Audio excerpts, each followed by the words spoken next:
Някакви възражения има ли? Изглежда има, ама и да има и да няма.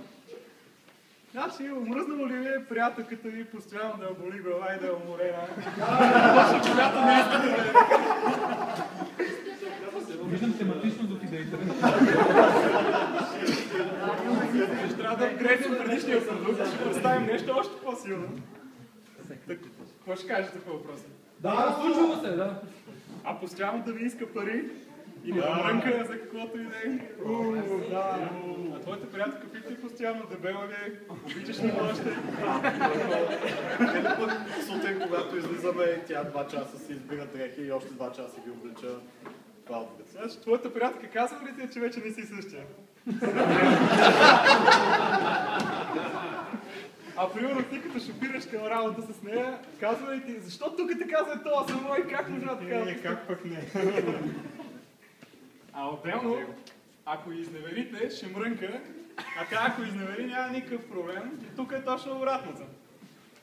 Отделно, след 10 години няма да бъде променена по никакъв начин. Ще изглежда точно така.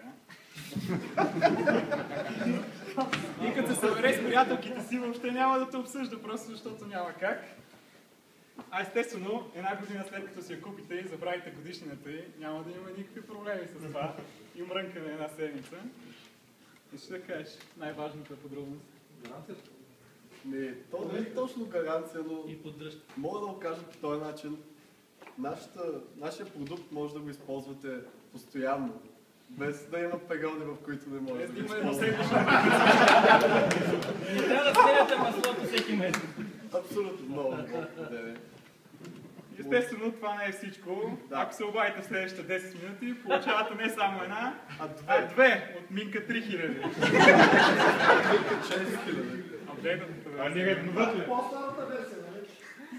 Получавате едната може да се оставите вкъщи и съответно те да ви чакат, когато се прибират. И тук да питаме някои съвсем случайни хора от публиката. Има ли някой, който вече сте е закупил Минка 4000? Ръце? Беше трихия. Кажете някакво мнение за Минка. Разбира се, както съм с Минка, тя преобърна живота.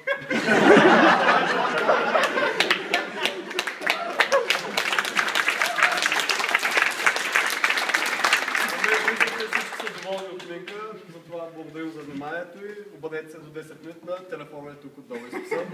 Благодаря.